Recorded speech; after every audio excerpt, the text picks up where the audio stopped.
Scam તો 4 વર્ષ પહેલા આવ્યું. Now they have started accepting me as Gujarati.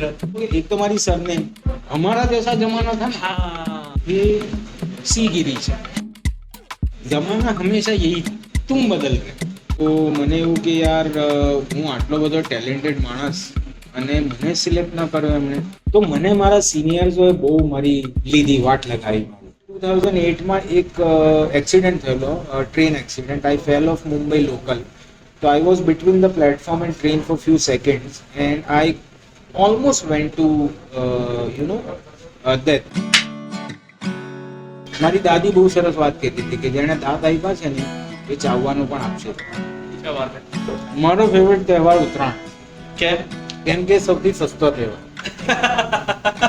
તો એ આંટીએ 4 કોચિસ ચાલીને મારા સુધી આવ્યા અને મારા માથા પર હાથ ફેરવીને મને એટલા બધા આશીર્વાદ આપ્યા.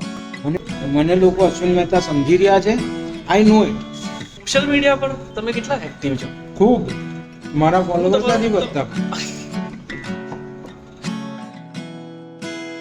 ये इंसानियत एक ही चीज पे टिकी हुई है और वो है बकलोल.